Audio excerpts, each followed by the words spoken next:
Oh, correct me if I'm wrong, but I guess this just shows exactly whose side Labour is on. And that is because they have, not very cleverly in my opinion, put the brakes on a plan to lift the veil of secrecy around judges' decisions on migration deportation appeals, which makes you wonder why, doesn't it?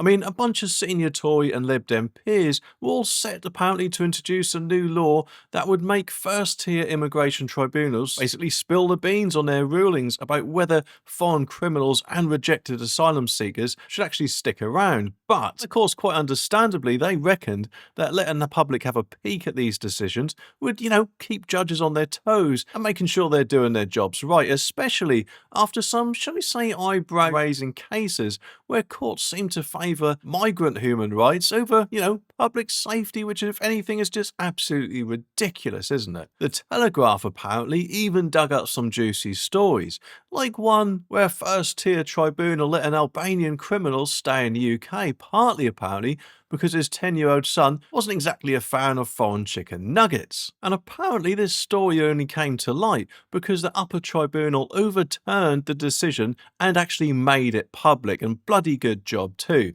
But Labour, unfortunately, surprise, surprise, wasn't exactly having any of it. They argued that first-tier tribunals are, more about the nitty-gritty of personal details of each case rather than setting legal precedents. Plus, they said that publishing 2,500 tribunal decisions a month, along with their reasons, would be a massive workload. Well, bloody good job. I mean, why should these things keep in secrecy? It's absolutely ridiculous in my opinion. And the Lords are right in this case. Making those decisions public would actually make sure the judges are doing their jobs properly and keep them on their toes. But Labour, they pointed out that deciding whether to publish rulings should be up to the judges, not Parliament. Well, let's face it, once the judge has made his decision, surely isn't that the end of any involvement he has in the case? Unless, of course, there might be some sort of appeal or something like that. And if you keep decisions like this secret, then if you have some loony left or bonkers judge or whatever, then surely, if anything, he's just going to keep getting away with making decisions that favour certain people, shall we say, rather than public safety. But anyway,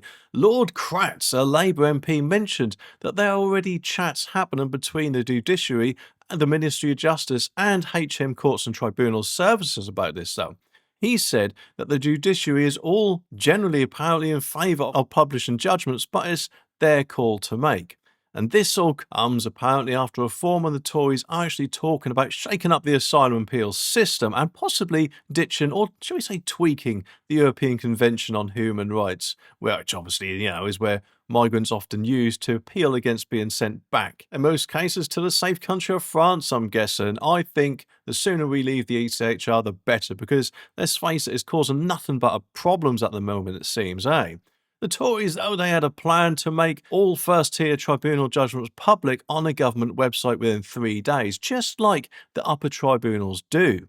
And Lord Murray, a former Home Office minister, was leading the charge about this, saying it would promote open justice and let the public see exactly how courts are making their decisions. And he also pointed out that other courts, like the Employment Tribunal, for example, already do this, and there's a lot of public interest in first-tier immigration tribunal decisions. Lord Kratz, though, well, unfortunately, he argued that the courts dealing with sensitive issues like immigration, mental health, and special educational needs usually don't publish their decisions for obvious reasons, and he explained that upper tribunals which do publish their judgments are apparently more like high courts and I guess set binding precedents, so transparency is key. But they reckon that first-tier tribunal decisions are more tied to specific cases and might not be useful to journalists or academics. I personally disagree. I think it would be absolutely fantastic if decisions like this was made public, because if this one wasn't, where, a guy was allowed to stay in the UK, it seems, because his son didn't like chicken nuggets, if that wasn't made public, then we wouldn't have known anything about it. And now, hopefully, that has been overturned and he has been sent back to the safe country of France.